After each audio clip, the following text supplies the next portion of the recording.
ng narrative. Wala kaming sinabing may blanco sa GAA. Yun nga ang kini-question natin. Bakit nagkaroon ng halaga bigla doon sa GAA? Blanco yung Bicameral Conference Committee. At kung naiipit na sila, ang tinuturan na ng mga mambabatas sa mababang kapulungan, ang sinasabi na, yun daw po ay ministerial duty na lamang at ang naglagay ng mga halaga ay yung tinatawag na miyembro ng Committee on Appropriations Technical Working Staff o yung miyembro ng Committee on Finance ng Senado, tinatawag nilang Technical Working Group. Dito mo makikita kung paano tayo patuloy na binubudol ng administrasyon nito. Nung sila'y ipit na, ang ituturo nila yung mararangal, yung matitino, yung mga tapat, yung mga honest na empleyado ng House of Representatives. Hindi ako naniniwala, hindi kami naniniwala na merong maglalakas na loob na isang empleyado ng Senado o ng House of Representatives na makikialam sa blankong yan. Bakit? Malinaw sa ating saligang batas. Article 6, Section 24, pag-check nyo na lamang. Malinaw yan. That all appropriations bill shall originate exclusively from the House of Representatives. Ibig sabihin, yung mga halal na mambabatas. So kung empleyado ka lang, wala kang otoridad. Kaya natin hinahanap kung kaninong makating kamay yung naglagay ng mga halaga diyan sa blanco items of Bicameral Conference Committee report. Nais natin malaman. Babae ka ba? Lalaki ka ba? Taga-Malacanang ka ba? O taga-Kongreso ka? O marami sila? Ito ang ating dapat malaman sapagkat kailangan lahat ng Pilipino, kahit kayo, ay kasali sa usaping ito. Hindi para sumang-ayon dito sa aking inilalahad sa inyo. Kung hindi para magkaroon kayo ng sarili ninyong opinyon, sarili ninyong paninindigan, sarili ninyong pananaw. Bakit kanyo? Pera nyo yan. Pera ng sambayan ng Pilipino yan. Pera nyo ang linulustay sa maling proseso ng pagpasa ng tao ng budget. At yan ang dapat nating pag-usapan, hindi yung mga deflection, diversion, or continuing deception na ginagawa ng Marcos administration. Kagaya ng ano? Yung isa pang huwad na impeachment laban kay Vice President Inday Sara Duterte. Bakit natin sinasabi nito'y huwad? Kukunin ko na rin ang pagkakataong ito. Malinaw din sa ating saligang batas. Article 11, Section 4 of our Constitution. Ang sinasabi, kung gagamitin mong behikulo o sasakyan papuntang Senado bilang impeachment, yung Article 11, Section 4, yung 1/3 ng miyembro ng mga House of Representatives ang pumirma para automatic transmittal na yung impeachment complaint, magiging articles of impeachment at tutuloy na ito sa Senado. Malinaw doon na dapat ito ay verified impeachment complaint. Anong ibig sabihin ng verified impeachment complaint? Unang-una, ang nagtakda niyan ay ang ating saligang batas. Ulitin ko, Article 11, Section 4. Tumungo tayo sa kahulugan ng verified complaint. Tingnan po ninyo yung tinatawag nating rules of court. I believe that is Article 7, Section 4 of the rules of court. Ang nakalagay doon para kang konsidera na kay isang verified complaint, dapat ito, unang-una, nabasa mo. Pag nabasa mo, kinakailangan na intindihan mo. Pangatlo, dapat ito ay base sa iyong personal knowledge o hindi kaya base sa authentic records. You have to help me do the math. Baka maaaring mali ang pag-unawa ko. Binibida nila, binabandera nila, 215 congressmen ang pumirma sa loob ng 7 oras na trabaho. Sa isang oras, meron lamang 60 minutes. Kung babasahin mo yung 33 pages na verified impeachment complaint ang titulo nila, kung babasahin mo ng totoo, nanamnamin mo, iintindihin mo, bago mo pirmahan, dapat yan siguro tig sa 10 minuto. Sa isang oras, 6 na magbabatas lamang ang pwedeng pumirma. Sa 7 oras na trabaho, walang break, walang toilet break, walang lunch break, walang merienda break, walang break. Ang makakapirma lamang ay 42. Kung titek, 10 minutes. Sabihin na natin mabilis sila, matatalino sila, at sadyang marunong mag-speed reading. Eh di gawin natin 5 minutes each. Kahit na 5 minutes each, 84 ang maximum na makakapirma. Saan galing yung 215? Therefore, hindi ito yung requirement na itinakda ng ating saligang batas na dapat verified impeachment complaint. Therefore, hindi ito pasok sa definition ng tinatawag nating rules of court. Therefore, hindi rin ito papasok sa definition ng verified impeachment complaint ng sariling rules of procedure ng House of Representatives. I think it's Article 2 or Article 3, Section 2 or Section 3 of the Rules of Procedure of the House of Representatives. So makikita natin, yung patuloy na panawagan ng hakbang ng maiso to uphold, respect, and defend the Constitution. Hindi lamang ng mga ordinaryong mamamayan, kundi pagpus yung mga naninilbihan sa ating pamahalaan, yung mga elected, kahit na yung. So ito ang dapat nating maging usapin at lagi kong sinasabi tayong mga Pilipino, we should all come to a basic understanding of what is at stake for our country in this midterm election. Kailangan na intindihan natin. The midterm election na to will serve as a referendum. Tayo ba ay sang-ayon sa 3 taong baluktot na pamumuno ng kasalukuyang administrasyon? Kung kayo ay masaya, pagbigyan nyo sila, ipagpatuloy na ba ng another 3 years? Kung kaya ninyong kumbinsihin ang sarili ninyo na mas maraming nabibili ang 1,000 piso ninyo ngayon kesa sa 1,000 piso ninyo 3 years ago, huwag ninyo akong tingnan, huwag ninyong tingnan yung mga Duterte certified senatorial candidates. Huwag ninyong tingnan ang hakbang ng maiso. Marami akong nakakaharap, nagpapasalamat sa serbisyong ating ginagawa na naghahatid ng mga tamang information at pinaglalaban ang karapatan natin mga Pilipino. Subalit, alam mo ninyo, dapat ang ating mindset para tayong isang pamilya na lahat tayo ay may pangarap na umunlad at umasenso bilang pamilyang Pilipino. Hindi natin pwedeng iasa lamang sa smaller segment, halimbawa yung isang pamilya. Hindi mo pwedeng iasa lamang kay ate, kay kuya, kay bunso na sana magtrabaho ka ng maigi para yayaman ang buong pamilya, matutulungan mo at nasa balikan mo ang magandang pag-asa ng ating pamilya. Ganon din sa ating bansa. Dapat dito tulong-tulong tayo. Hindi lamang ako, hindi lamang ang hakbang ng maiso, tayong mga Pilipino.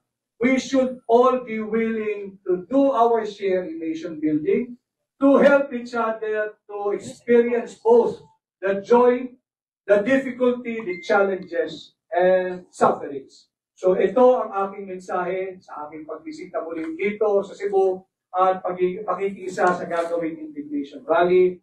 Ito ang ating pag-usapan. Hindi yung mga deflection, diversion, and continuing deception of this administration para maiwasan nila itong anomalous, illegal, invalid, unconstitutional, and even criminal passage of the 2025 national budget. Huwag tayong lilihis sa totoong usapan.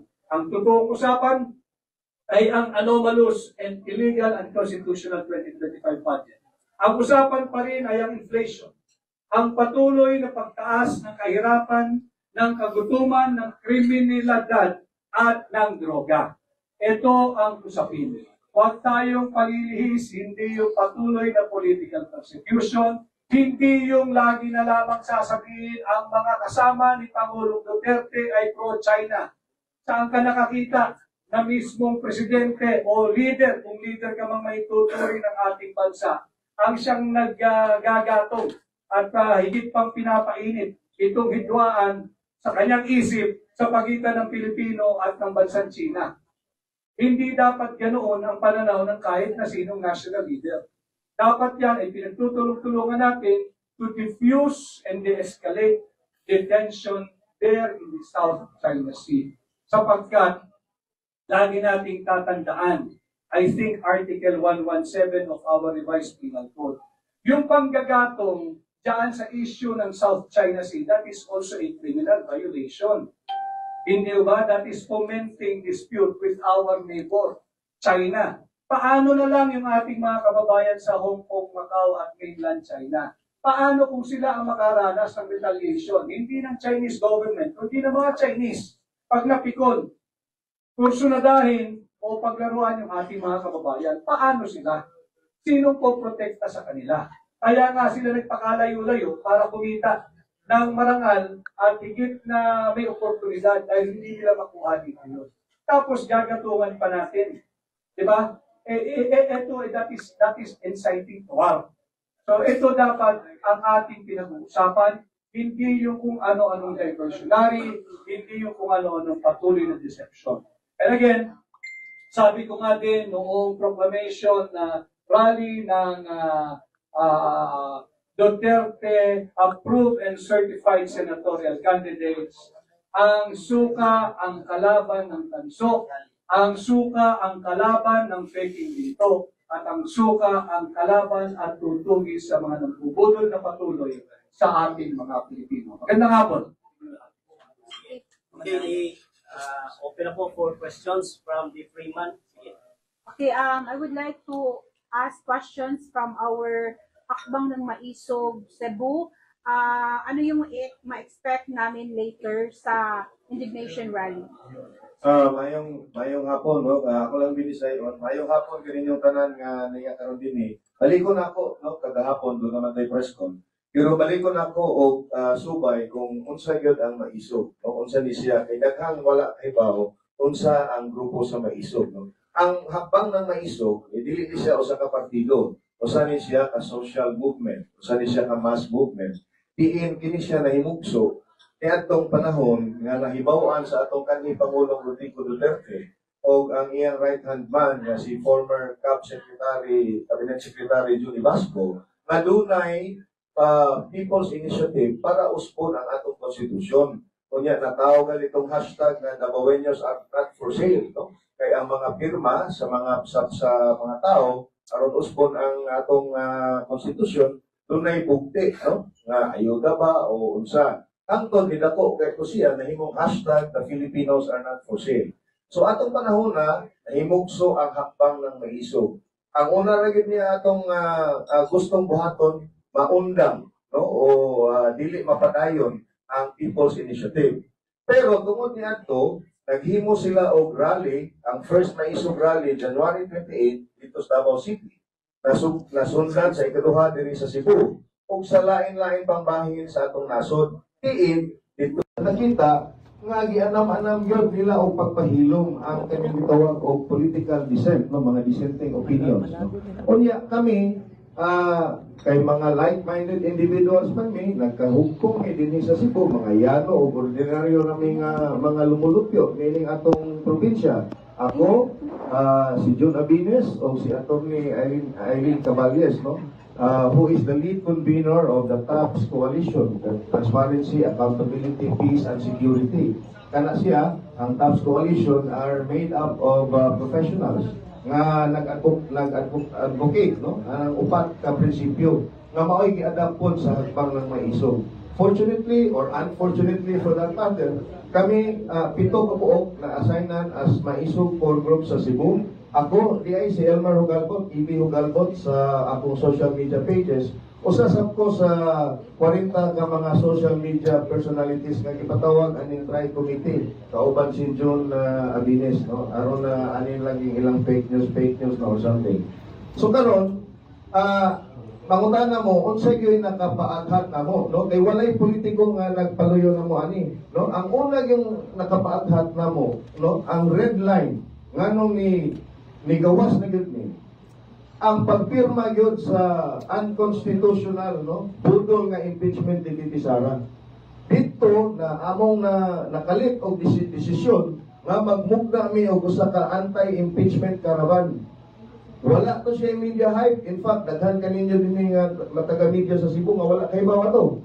Unya, tungod ni adto very successful, more than 200 vehicles and about 500 motorcycles among nasabutan nga magpagawas na sad mi og dako na kong rally kay daghang lang hangyo kay wa sila ka-apil ato. Mao na karon nga instead nga anti-impeachment, 5 na ka issues nga giatubang karon sa atong nasod ang hinungdan o ang dapat natong istoryahan aning indignation rally kani atong kayugot no sa mga issue nga nahitabo karon sa atong nasod against the impeachment, against corruption. Sabi kaingon na ni Senator Vic Rodriguez, ang foremost nga ebidensya na ang GAA question, ang oppression sa political dissent, no? Sa mga maisog rallies atong una o kaning mga vloggers karon o mga political critics nga sadly out of the 40 nga gipatawag, 37 of them are incidentally aligned with the Dutertes, or sympathetic to the Dutertes. Kunya ang kolora mo'y, watak hibaw asa ilang alignment. Ang pikas na idaghan wa nila ipatawag. That's one. The rising crime rate, and then yung rising criminality because of the rampant use of drugs. Again, makita natin sa social media, nakikita natin yan na gumagamit ng droga na naka-Facebook reels at naka-Facebook video. Kasi nga, yun na nga, there were utterances by no less than the PNP chief himself na yung drug use is just for the economy para makakuha ng extra pay for overtime. I mean, eto talaga, we are now on the brink of being a failed state. That is why we need to speak out, no? Hopefully, this will be replicated in all parts of the country because Hakbang ng Maisog has many chapters, no? About more than 10 chapters across the country. It has chapters overseas in Europe, in the US, in Japan, Hong Kong as well, no? So, we are very fortunate as well that when we set up, this is not a political campaign rally, no? But it will have its own political color, precisely because all the issues that we are putting forward have political solutions, mga polisiya nga dapat ipatupad. So that is why you will be expecting, as confirmed already, former President Rodrigo Duterte will be here as our keynote speaker. We sent out formal invitations to the office of the Vice President without any confirmation yet if she will be attending. We also sent out a formal invitation to incumbent Davao City Mayor Basti Duterte. We still haven't received any confirmation if he is attending. And then we also invited every one of the senators that are Duterte approved, the lucky nine, the Duterte 9 candidates. Si Atty. Vic ay nandito na. Congressman Marcoleta has already confirmed that he will be attending. Jimmy Bondoc is here already. So we don't kasi nga this is a lightning rally. It will just 4 days for us to prepare. So we're expecting a crowd of about 15,000, but we're preparing for twice that. Okay? Okay.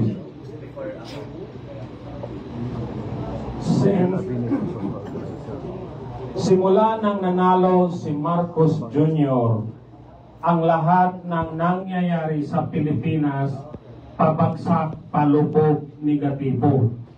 At lahat ng nagrarally simula sa Davao, Dumaguete, Tacloban, sa Luzon, talagang tinutugis, hinaharang at pinipigilan.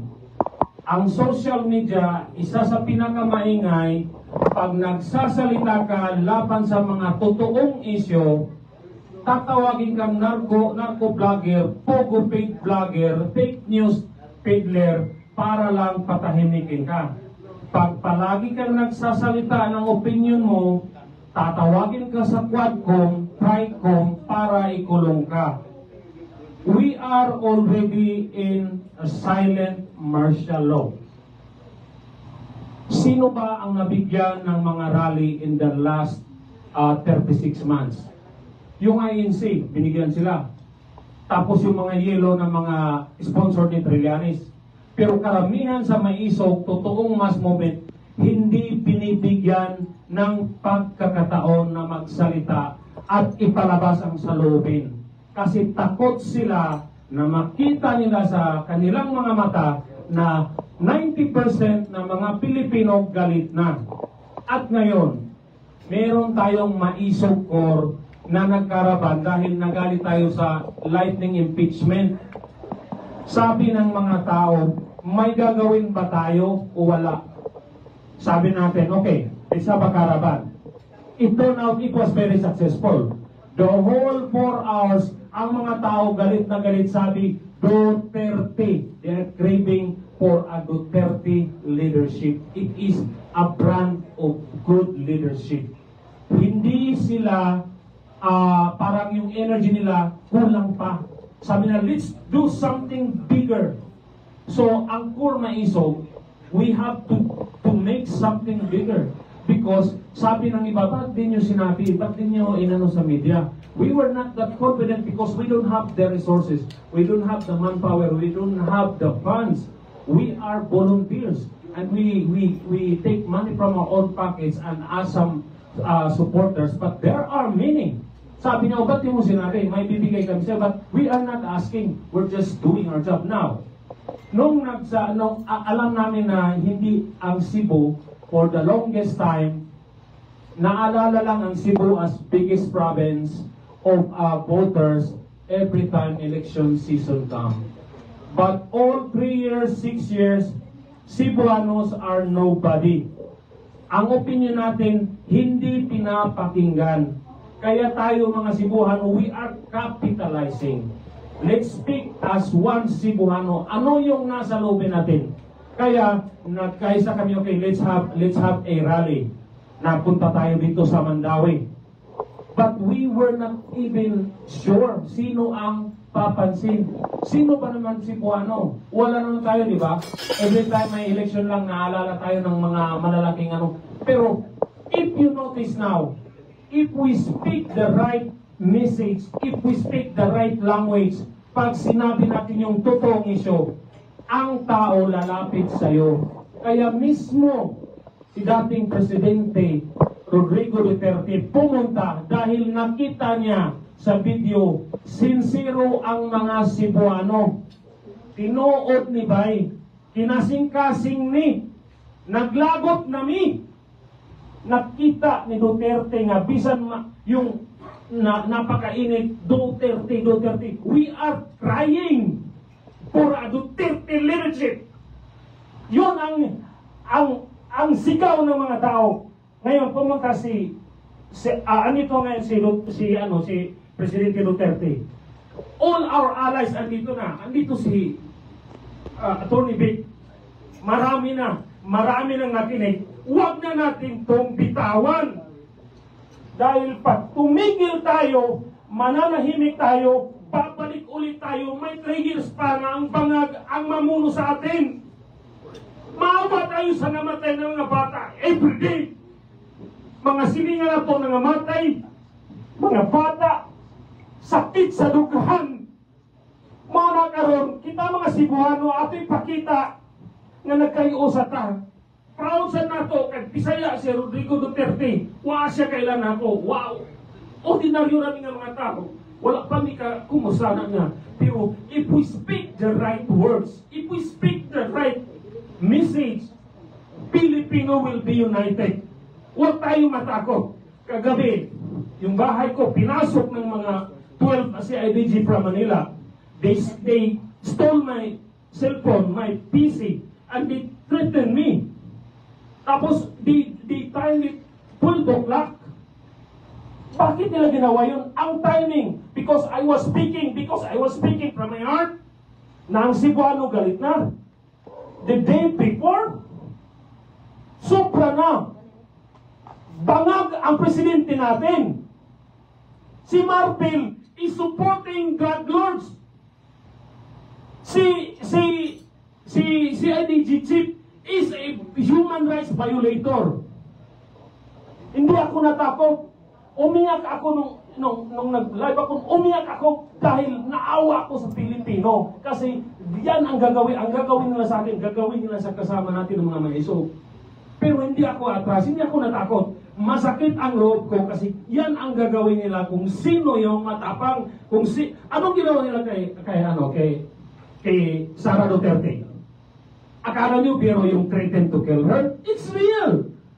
Si Rodrigo Duterte, it's real. They want to kill the Dutertes. Tapos, kaya nung makita ni, siguro ni Tatay yung, I'm not sure about this, but when he saw the Cebuano na nakatay kasing-kasing, di na nato ni buhian. Ako mismo, andap ko mamatay karon, balikan ko ni CIDG, pusilong ko, I don't care nga naman, namatay matagdanan. Pero never ang Cebu mo manalaw. Mo bitaw nga gigamit ang word nga maisog, because ang pinakaunang isog sila pula-po gikan dre. So ato nang sugdan, atong ipakita karon diri sa karon nga rally. Maisog ang Cebuano. We support a leadership like Duterte. We support the candidates, the Duterte candidates, because every time they speak, like when I listen to Attorney Vic, he speaks from my heart. Although he's very more straight and eloquent, parang sabi ko, this is my candidate. Marami pa, siyam sila, suporta natin. Pero this is not just an election. Ang sabi nga, this is a referendum. This is the statement of Cebu. Panawagan din natin sa media natin, magkaisa tayo, tulungan natin ng this is no longer about my job, your job, sino yung malakas. Well, let's just do our best na mapalitan ang bangag na administration, if possible, legally, or extra-legally, if necessary, para ma-save yung bansa natin. Because if we wait until 2020 and do nothing, wala na tayong abutan. Baka mismo mga family members natin kakatayin ng mga adik. Dahil ang pumapatay sa mismo mga pamilya ngayon, yung mga adik nilang mga pamilya. So, pasensya na, but that's from my heart. Thank you. After that very powerful statement, Sir Jun, murag ang akong gusto isulti karon, Duterte. Duterte! Duterte! Duterte! Duterte! Pero I am also tasked to answer the question kung sa'yo i-expect sa karon nga rally. Kanang pasaylo ha, organic yung kaayo ang pagplano na mo ani. Munang ang finalization sa program, we are finalizing it as it comes along. Daghan kay mangutan na unsay expect. We also ourselves didn't know what to expect until now. We didn't even expect na po na i-respond din na ay yes at bang, no? Na nagdaghan kay silang nangaripod ay. Imagine that. Imagine that, our caravan, nga organic kaayo from the hearts of the people, giduaw not just by you, the press people, not just by katong mga Dutertista sa Cebu, because Cebu is really a Duterte country. Giduaw appeal sa mga pikas, sa admin, no? Well, kung daghan kay sila, that can only mean that we are strong, because they sent their most powerful. So, sige lang, dasig lang. Okay. Sa ato ang program, in fact, I think na anay nagsugod dito. It first starts with an entertainment. Daghang mga entertainers, a lot of entertainers volunteered to bring in the crowds. And then by maybe 6:30, we will start the program proper with a multi-faith, interfaith na prayer.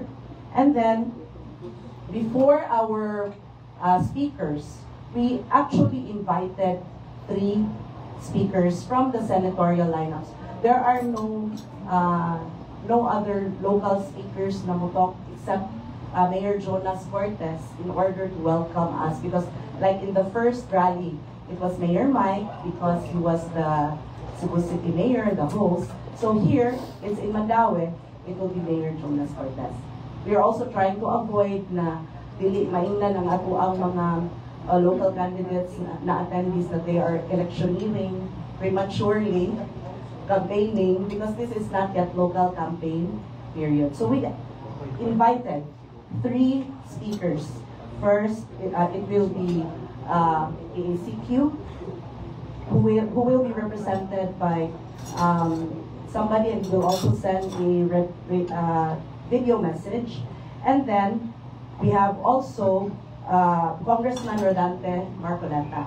But our very, very special guest senatorial candidate speaker is Attorney Vic Rodriguez. Attorney Vic, we want more of that, so we give you the most time. Okay. And in between, because then we heard na there will be PTP Laban slates coming in. So we do not know also when Tatay will be exactly arriving because he's a night owl. So we will just swoop in at night, in the middle of the night, we don't know.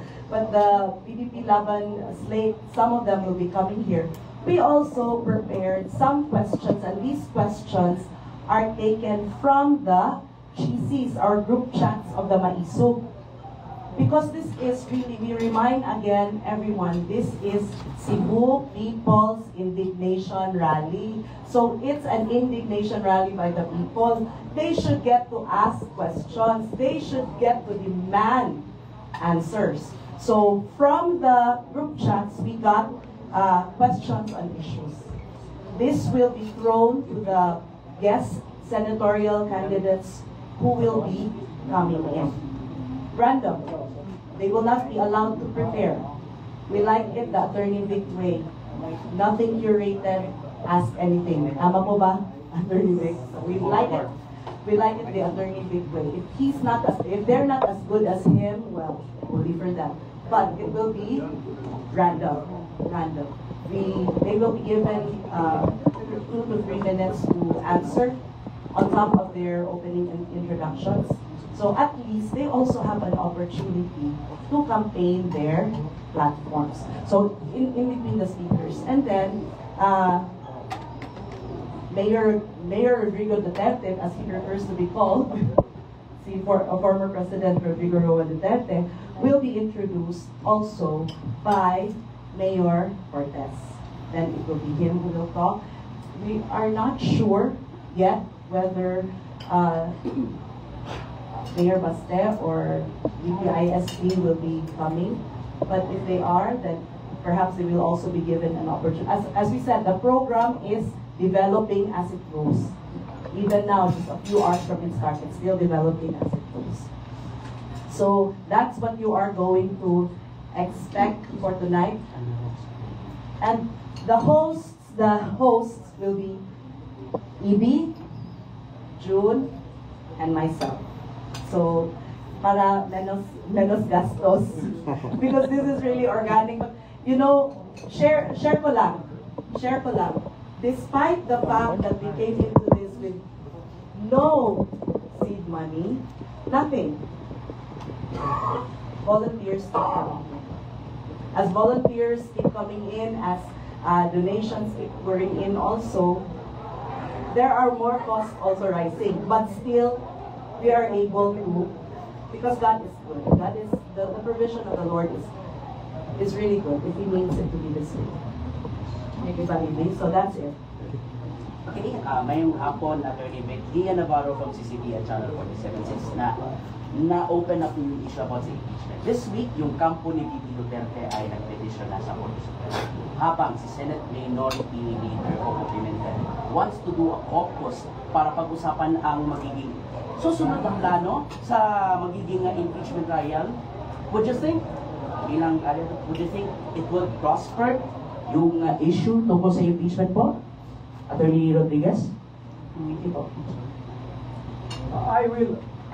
I will always, we should all go back all the time to what the Constitution provides. The Constitution is very, very clear. Dapat yan, yung ganyang vehikulong pinili nila, yung 1/3 ang pumirma para automatic transmittal, yung complaint, magiging articles of impeachment, ay kinakailangan yan verified impeachment complaint. Ulitin ko, pag sinabing verified, hindi porke linigyan mo ng titulong verified impeachment complaint, yung iyong complaint, verified na yon. Merong legal and technical meaning yung verified complaint. Etong verified impeachment complaint, kahit silipin ninyo sa ating saligang batas, kinakailangan niya based sa iyong personal knowledge or authentic document. Ganun din sa rules of court, ganun din sa rules of procedure ng mismo mababang kapungan. Hindi natin kine-question kung meron silang authority o kapangyarihan to initiate impeachment complaint. Malinaw din yun sa ating saligang batas. We're not questioning that. Nasa kapangyarihan ng mababang kapulungan mag-initiate ng impeachment complaint. But, yung laging sinasabi at naririnig ninyo, mga miyembro ng traditional and new media, the spring cannot rise above the source. The source of the power of the House of Representatives is none other than the Constitution. Hindi maaaring mas mataas pa sila at makapangyarihan sa ating saligang batas. Malinaw sa ating saligang batas. Verified impeachment. Now, dapat bang bigyan daan ito ng Senado? Alam mo ninyo, kung ako naroon na sa Senado, ako lalabanan ko ito. Subalit ngayon wala pa tayo, sa tingin ko dapat hindi aksyonan ito ng Senado dahil nga yung pinaliwanag ko. Hindi maaaring verified impeachment complaint ito ng 215 congressmen. Paano? You just have to do the math. Paano makakapirma yung 215 congressmen following the very strict requirement of the Constitution that it should be a verified impeachment complaint? That requirement of the Constitution should never be set aside. That requirement of the Constitution should never be taken lightly. Why? You never and you do not toy and play around with the mandate of the 32 million Filipino people who lawfully, legally, democratically, and constitutionally installed Inday Sara to be our Vice President. Hindi natin dapat ipanakaw yung sagradong mandato ng 32 milyong Pilipino sa iilang elitistang mangbabatas.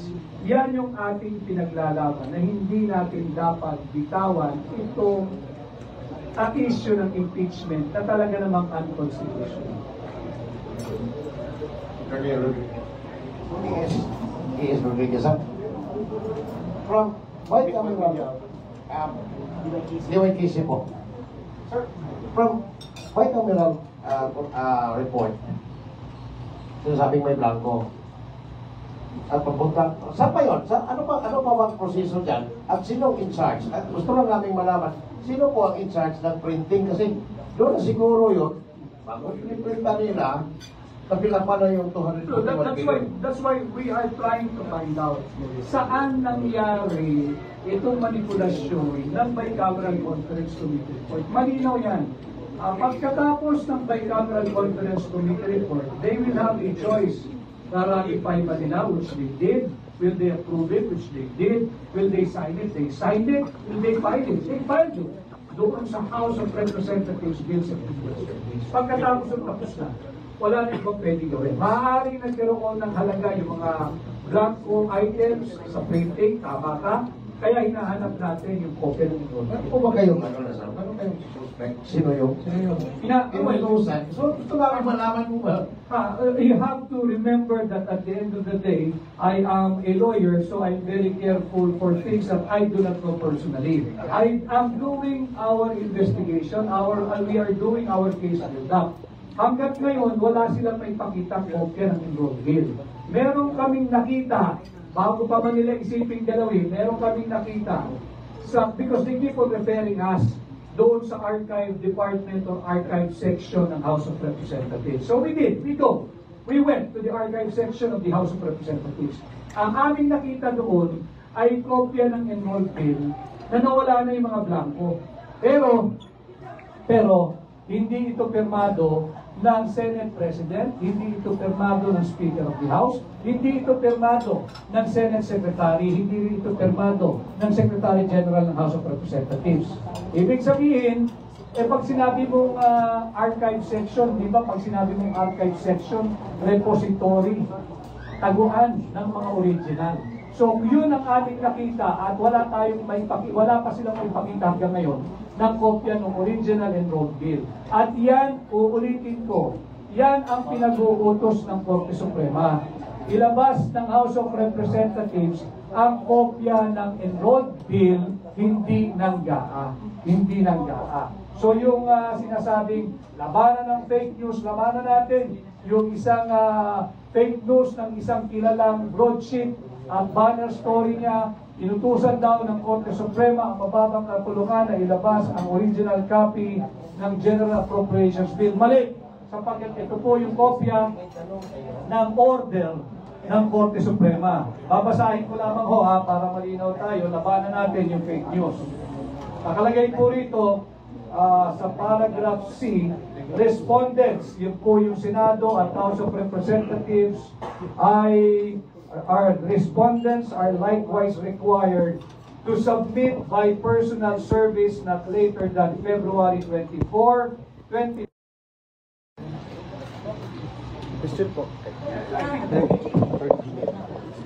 To the same question? Yes, sir. Una sa lahat, ang amin laging pinaglalaban nila Attorney Vic at ng buong PDP Laban State, no, is to go back to basics. Kailangan natin bumalik sa Constitution. No? Tulad nga ng sinabi ng Attorney Vic, mali naman yung liquidation by certification. Yung sinasabi niyo kung paano pag kami ay nangailangan. No?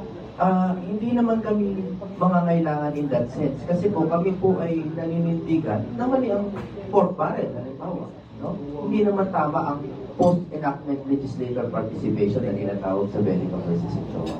Kaya gagawin po namin ang trabaho ng senador na constituency, representation, legislation sa tama pong paraan. Hindi po kami mga ngailangan at hindi po kami lulod sa kahit sinong kapangyarihan dahil ang kapangyarihan namin nanggagaling lang dun sa sana mga boboto sa amin. Back to basics po. I want to answer the question. Your question for now? Yeah, because it was asked about. Well, you know, very eloquently, Attorney Vic has already stated, first of all, yung aming shared vision of making sure that the budget is responsive to the needs of the people. Walang hawsyaw dapat. Pero siyempre, meron po kami mga personal na bills na gustong alagaan. Halimbawa, ako, I am totally against hospital detention. Yun ang una kong gustong asikasuhin, yung Anti-Hospital Detention Act. We have to amend that RA 9439. Kasi nga, lalo na po ngayon na nakikita natin, hindi na nga nababayaran ng PhilHealth yung ating mga medical bills. Yung iba, kinukulong pa dahil hindi makabayad, kinukulong sa ospital. Kaya ako to laging pinag-uusapan kahit na hindi siya yung pinakamainit na balita. Kasi po 6 years ako sa PAGPOR. At 6 years po, lumuhod ang mga pasyente sa amin, humihingi po ng medical assistance, nakakulong sa ospital, hindi namin matulungan. So that is one of my pet legislation. Thank you. Question po, Daily Soil from One News. Yung nangyari po nga sa CLDG, sa MOA, sir? Yes. Can you expound on what happened, sir? Kung sa ibanita nila, kung sa tuyok sila sa MOA. Ikaw, may confiscate mo cellphone? Yes, siguro to start the story, I am part of the Maisog Gold Group that's been building this in the last 3 days na magkaroon tayo ng big rally. So, indignation rally, isa yun.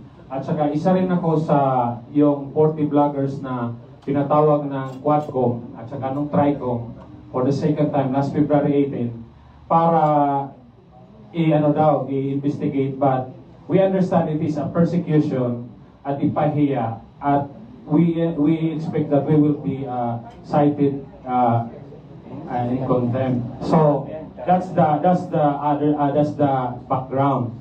Now, with all that background, I really did not expect na I think there was a time that I shared a post by Jason sa that Mr. CIDG Chief Tory was sick, and I was just saying, is this true? Yun lang ang sinabi ko. I just shared the post. Tapos na sinabi na agad ni Tory na he will file a cyber libel case against me and Jason Sa. But I forgot about it because that was months ago. Then suddenly, yesterday, from setting up the stage sa rally natin, I went home at around 11:30. By 11:45, at least a dozen of police personnel, CIDG personnel, came to my house. Sa third floor na, nakapasok na sila. Tapos they said, okay, we have a warrant, search warrant, and don't give us your cell phone and your computers. And they barged in like very forcefully. Tapos we cannot move.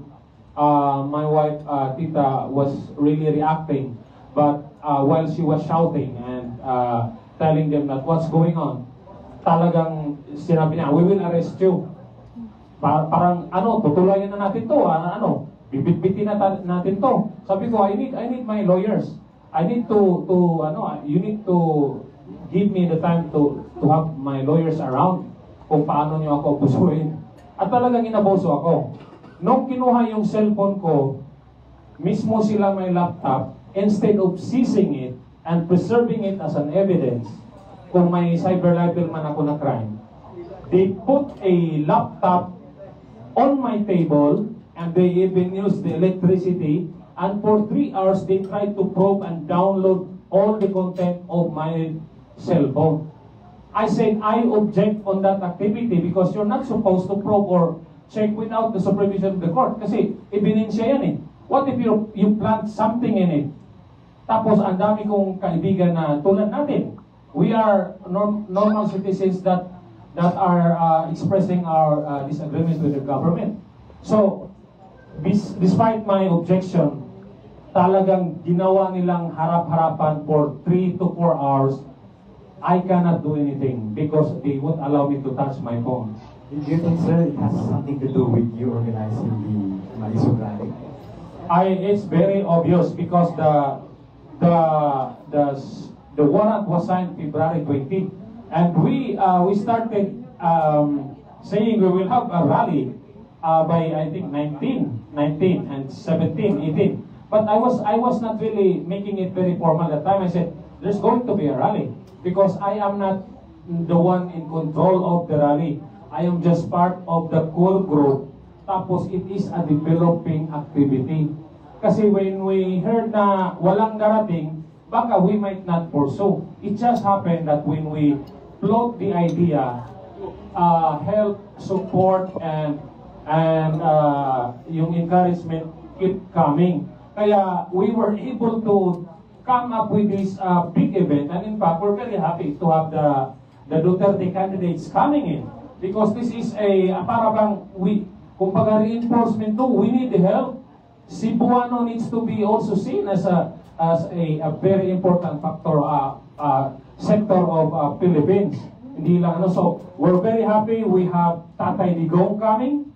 We are very happy Attorney Bondok, Attorney Vic Rodriguez, and I believe yung advocacy nila, yung objective nila are aligned with our Cebuano and Filipino ordinary citizens. And of course, we Duterte. So we're very happy about this. Sir, ang imong cellphone, laptop, i-confiscate from kinsa na unit, sir? Ako ang unit, duha ka unit ako. Kinsa na unit ang nag-operate? CIDG, I think Manila. They sent a colonel, lieutenant colonel, and a major, and all these guys, they said cybertech na group RACO, yes, and they tried to really I suspect may 4 sila na tao na naka-live all the time, and I think some gods are watching me enjoying the activity na talagang I was caught off guard. Tapos I think nag-live sila and I think they are trying to download my data and put it online directly to Manila. So sa mga friends ko, I am not hiding anything. There's nothing that I'm hiding. Pero sa Facebook na June Abinis and Ernest Abinis, I was able to retrieve control, but I suspect they are spying on it and unfriend me or yung mga, if you send messages, be careful with your jokes or anything because the enemy is already watching. We are under silent martial law. So nasa ilaharon ang custody sa imong cellphone, sir, nasa ilaharon, sir? Again? Cellphone nimo and laptop na agapon sa ilaharon. Andon sa kanila yung cellphone, and I maybe my lawyer, Attorney Irene can help. The cell phone and the PC, the desktop of desktop of Sir June Abines is already in the possession of the PNP forces. I don't know if it's coincidence or not. But one of the Mali support team's account also got hacked just less than an hour after, and we noticed that our data on the who are coming was also shifted around as to the seating arrangements. So we had to redo everything. Can you imagine our VVIP and VIP listings? So I don't know if it's coincidence, but it seems very odd that her account should be hacked, and then it's the rally data that should be interfered with. The first Yeah. PBP. The first, yeah. So if you're asking us, do you think the search into Sir Jun Abinas's home was motivated because of this rally? And there's a very, very big possibility that it is. Good afternoon, Rowena from Bimoy RM, Sir Jun and attorney. With this kanang kalimutan sa CIDG towards the Sir Jun, wala ba din nakapahuyang or nakapakurat sa Maisog Cebu na sabi na wala ba din kahadlok ninyo kaning gingon ninyong pangharas? At first, it was shocking. Pero as na-subside na, I said, okay, those people were just ordered by the evil boss. So, wala na ko maglagot atong nang abusa sa ako because naamay nagsugod yun nila. Yes, I was shocked, but I'm not afraid. The worst that can happen to me is, of course, get killed. And anything that we find, if it's very valuable, you cannot offer laway. Dili yun ni madaog laway, lawas o katarungan. You have to shed something valuable. And I'm willing, kung naay na po, nga unang maihaw, I don't care appeal ko because that will be an honor. Kay kasagaran sa ato sige na lang tagpanalaw. If you live with fear, you die 1,000 times. Doon na ba'y lakang pagabuhaton against or pagbigan sa inyong answer? It's a continuing fight for transparency, accountability, peace, and security. We have not planned that far ahead, but the only thing we know is we will keep pushing for that goal. So if you ask, have we become discouraged? No. We have become even more encouraged because sino naman ang papansin sa'yo if you are not effective at what you're doing? So maybe we are reaching more people than we think we are, and they know it. So keep on fighting. Someone's fighting. Daghan ka ayong mangutana bitaw ana. Saan ba kayo sa kaso? Saan ba ato sang kumanon ang rally? First thing first, daghan kay naghuwat dito sa Koan grounds na. So first things first, I'm sure that legal assistance will be provided. I mean, I'm going to assist Sir Jun, and I know that a lot of people, a lot of Cebuanos are sympathetic to him. Attorney Bondok, anything you want to add about the fate of Sir Jun? Well, first of all, kung kailangan niya ng abogado, marami po kami dito. And it would be our honor to give our part. Napakasimple po nung overview nakikita natin. There is oppression. Kasali ho yun sa 5 words na pinapakita sa indignation rally. Diba? Impeachment, criminality, corruption, oppression, drugs. Tama? Yung oppression is very clear dun sa Tricom vloggers. Parang it is the theme of this government to silence any dissent. No matter how legal the dissent is, they will silence it. Napakalinaw. So I think we'll fight the battles as they come. Ang gusto ko lang i-propose sa aming team, sana very soon, maunahan naman natin sila, hindi tayo puro depensa lang. And I think the indignation rally is a good step. Maunahan naman sila para marinig ng bayan yung totoong rinig ng gobyerno yung totoong saloobin ng bayan. Sir, good afternoon. Benji, Felicity of Executive. To Attorney Vic Rodriguez, sir, magandang hapon. Sir, reaction lang po, sir, doon po sa may kumakalat na 100,000 as 100 pesos na although malayo yung election, but to 2028 na dito na let's support Ferdinand Martin Romualdez, Philippine President of 2028. Akin simple lang. Una, hindi ko nakita ang personal yan. Hindi ko alam kung saan nanggaling yan. And going back to what I have intimated early on during the start of this press briefing, balik tayo sa sentro. Hindi yan ang usapin. For all we know, that's another part of the deflection. Para tanggalin yung usapin saan? Dito sa illegal, immoral, unconstitutional, criminal 2025 budget. Liniliis ang usapan sa inflation.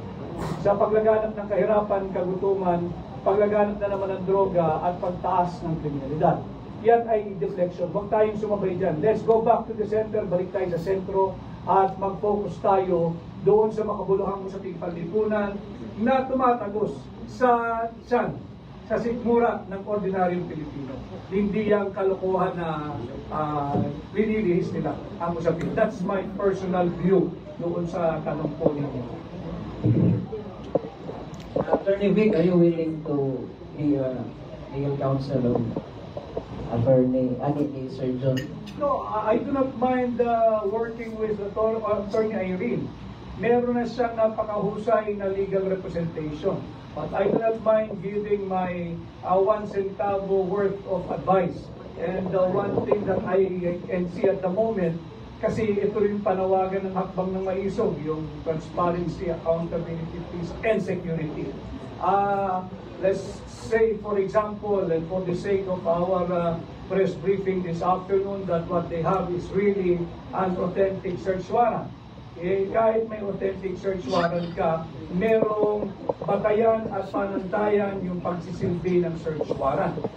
It could be a crime committed against personal liberty or security.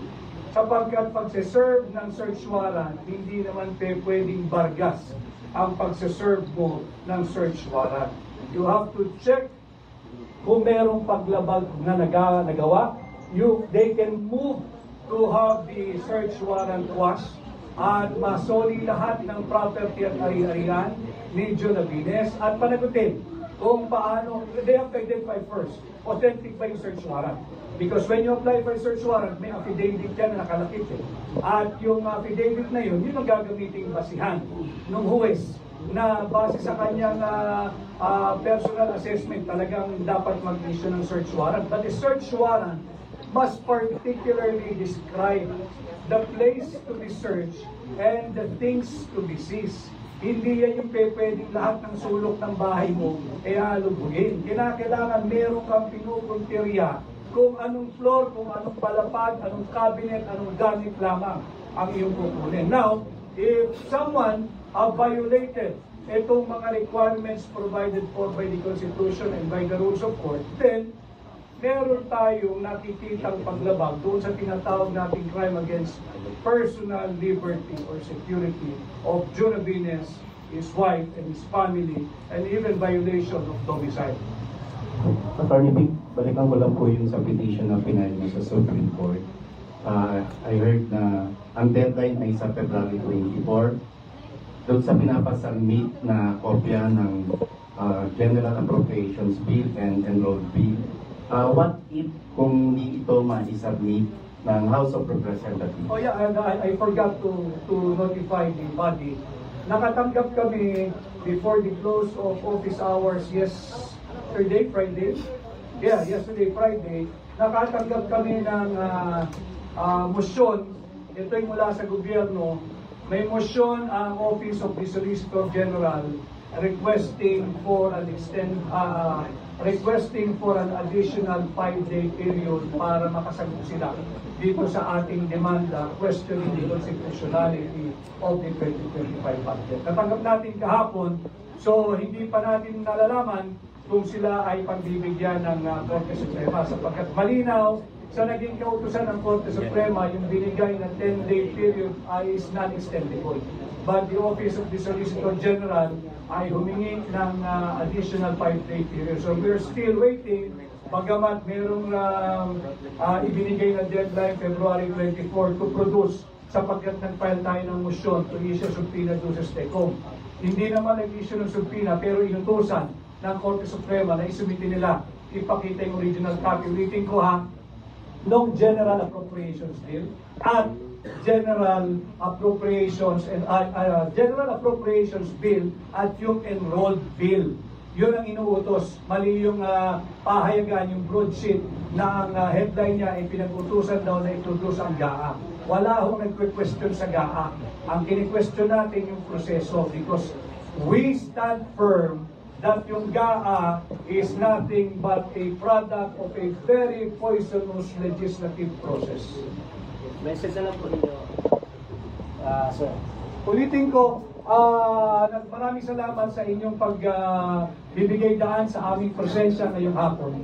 At maraming nagpapasalamat, marami ako nami-meet sa airport, sa aeroplano, sa kung saan-saan, nagpapasalamat. Ulitin ko, ito po hindi ko kakayanin, hindi kakayanin ng Hakbang ng Maisog, hindi kakayanin ni Jimmy Bondoc, hindi kakayanin ni Pangulong Duterte lamang.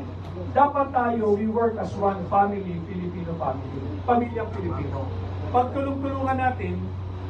Magtulong-tulungan po natin na para tayo nangangarap na magkaroon ng higit na mabuting pamayanan, ng higit na mabuting bansa, na higit na mabuting kinabukasan. Di naman pwede na yung success ng pamilya mo ay iaasa mo lang, ulitin ko, kay ate, kay kuya, kay bunso, kay nanay, kay tatay. Dapat tayo'y magtulong-tulong. Kailangan palitan natin yung ating mindset. We have to be more assertive.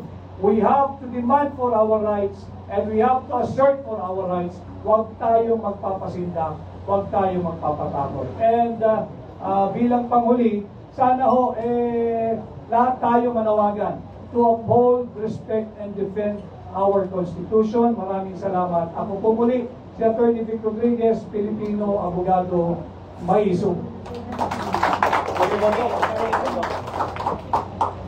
Gusto ko lang pong klaruhin sa marami na ang pagsasama po namin nila Atty. Vic, nila Sir Jun, at kahit kami mga senador sa PDP State, lahat po yan ay pagbubuklod ng pagkakaparehong paniniwala. Wala akong mga nagbayad o nagbuklod sa amin.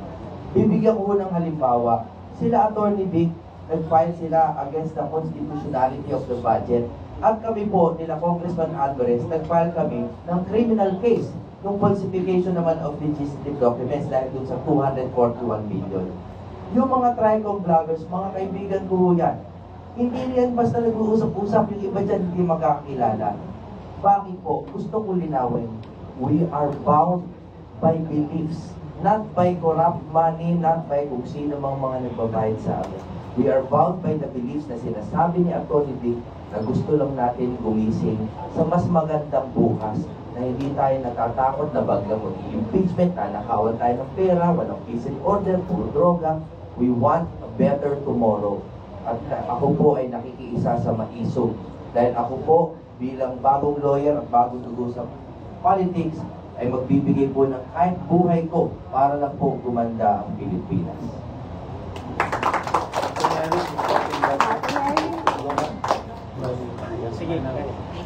And in closing, we would like to see you all there, just across the road, sa Cebu People's Indignation Rally. Emphasis on people, because the ones who really asked for this are the Cebuanos. I promise. The ones who really asked for this are the Cebuanos after our caravan, because a lot of them were not able to express their indignation because it was a lightning caravan. So we were impelled, urged by our consciences to give the anger, the rage of the people a healthy and legal outlet. We have the right to peaceably assemble, so kita-kita tayo doon. Mabuhay ang Maisog! Mabuhay ang Maisog!